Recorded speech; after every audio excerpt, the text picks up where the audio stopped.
ایک بھائی نے پوچھا ہے گورنمنٹ ہاسپٹل میں ساری دوائیں اویلیبل نہیں رہتی، دواؤں کے سیلرز ڈاکٹر کے پاس آتے ہیں اور وہ کہتے ہیں کہ ہم سے دوا لیجئے، ہم آپ کو 30% پروفٹ دیں گے۔ سوال یہ ہے کہ ڈاکٹر کے پاس 30% انکم جو آیا ہے اسے وہ ڈاکٹر لے کر اگر اپنی ذات پر خرچ نہ کرے، غریبوں میں تقسیم کر دے تو کیا چلے گا؟ نہیں چلے گا۔ سوال سمجھ میں آیا نا؟ ڈاکٹر کے پاس دوا کے سیلرز جاتے ہیں اور ان کو آفر دیتے ہیں کہ ہم سے آپ دوا لیجئے گا تو ہم آپ کو 30% دیں گے، کوئی کہتا ہے 35% دیں گے، کوئی کہتا ہے 25% دیں گے۔ تو ڈاکٹر ان میں سے جو زیادہ پرسنٹ پروفٹ دینے والے ہوتے ہیں ان کی دوا کو چوائس کرتے ہیں۔ کبھی کبھی ایسے انسان کی دوا خراب بھی رہتی ہے، لیکن چونکہ ڈاکٹر کو پرسنٹ مل رہا ہے اس لیے اس دوا کو ڈاکٹر چلا دیتا ہے۔ یہ کیا ہے؟ یہ خیانت ہے۔ اور ڈاکٹر جو دوا لینے کی بنیاد پر پروفٹ لے رہا ہے یہ کیا ہے؟ رشوت ہے۔ اور اللہ کے نبی صلی اللہ علیہ وسلم نے بیان فرمایا من غش فلیس منا، جو دھوکہ دے وہ ہم میں سے نہیں۔ آپ فائدہ کے لیے، پروفٹ حاصل کرنے کے لیے جیسی بھی دوا ہو ویسی دوا لے لیں گے اور مریض کو دے دیں گے، یہ تو اچھی بات نہیں ہے۔ اور دوسری بات یہ ہے کہ اگر دوا اچھی بھی ہوئی تو آخر آپ کے لیے کیوں کر جائز ہوا کہ آپ دوا خریدیں تاکہ آپ کو پروفٹ ملے؟ یہ تو رشوت لینا ہے۔ اور اللہ کے نبی صلی اللہ علیہ وسلم بیان فرماتے ہیں، سنن ابی داؤد کی روایت ہے، لعن رسول اللہ صلی اللہ علیہ وسلم الراشی والمرتشی، اللہ کے نبی صلی اللہ علیہ وسلم کی لعنت ہے رشوت لینے والے پہ اور رشوت دینے والے پہ۔ لہذا ہم یہ عرض کریں گے کہ رشوت لینا حرام ہے، اور پھر آپ دیکھ رہے ہیں کہ ایک آدمی آفر دے رہا ہے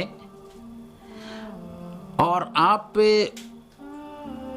اس پہ خاموشی اختیار کر رہے ہیں۔ خاموشی ہی اختیار نہیں کرتے بلکہ آپ پہ لے رہے ہیں، برائی کا ساتھ دے رہے ہیں، اور برائی میں ساتھ دینا صحیح نہیں ہے۔ اللہ تعالیٰ فرماتا ہے وَتَعَاوَنُوا عَلَى الْبِرِّ وَالتَّقْوَى وَلَا تَعَاوَنُوا عَلَى الْإِثْمِ وَالْعُدْوَانِ، کہ نیکی اور بھلائی کے کام میں ایک دوسرے کا ساتھ دو اور سرکشی اور گناہ کے کام میں ایک دوسرے کا ساتھ مت دو۔ اچھی دوا لیجئے، چاہے بغیر رشوت دیے ہوئے کیوں نہ ہو، کیونکہ اگر آپ پہ رشوت لے کر کے خراب دوا لیں گے، یا اگر آپ رشوت لیتے ہیں اور اچھی دوا ہی کیوں نہ لیتے ہوں، تو آپ نے جو رشوت لیا ہے یہ تو غلط ہے۔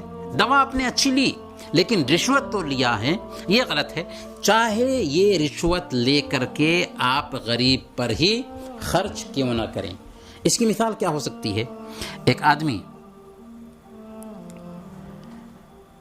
ڈکیتی کرتا ہے اور ڈکیتی کے جو پیسے ہیں وہ غریبوں میں تقسیم کرتا ہے، تو کیا اس کے لیے ڈکیتی کرنا جائز ہوگا؟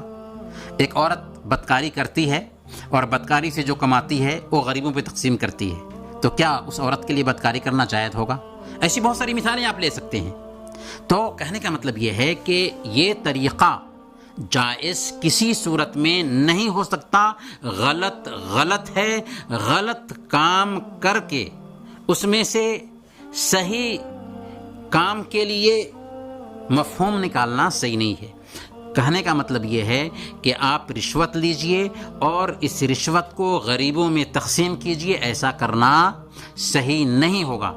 اگر آپ رشوت نہیں لیتے ہیں تو آپ ایک آئیڈیل مسلمان بنیں گے اور لوگ آپ کو فالو کریں گے۔ یہ مت دیکھیے کہ سب لوگ ایسا کرتے ہیں۔ اگر آپ اکیلے رشوت نہیں لیتے ہیں اور آپ مناسب دوا لیتے ہیں بغیر رشوت لیے ہوئے، تو دیکھیے کیسا پیغام جائے گا آپ کے بارے میں، کیسے آپ کی امانت داری کی لوگ گواہی دیں گے. تو امانت دار انسان بنیے، رشوت خور نہیں، کیونکہ حرام طریقے سے جو پیسے آتے ہیں وہ بہت جلد ختم ہو جاتے ہیں. اور اگر آپ یہ سوچ رہے ہوں کہ اس پیسے کو ہم لے کر کے غریبوں پہ تقسیم کر دیں گے، تو ایسا کرنا بھی آپ کے لیے جائز نہیں ہوگا، کیونکہ بھلائی میں ایک دوسرے کا ساتھ دینا چاہیے، برائی میں ایک دوسرے کا ساتھ نہیں دینا چاہیے. اللہ تعالی ہم سب کو بھلائی کا رسیا بنائے، برائی سے بچائے.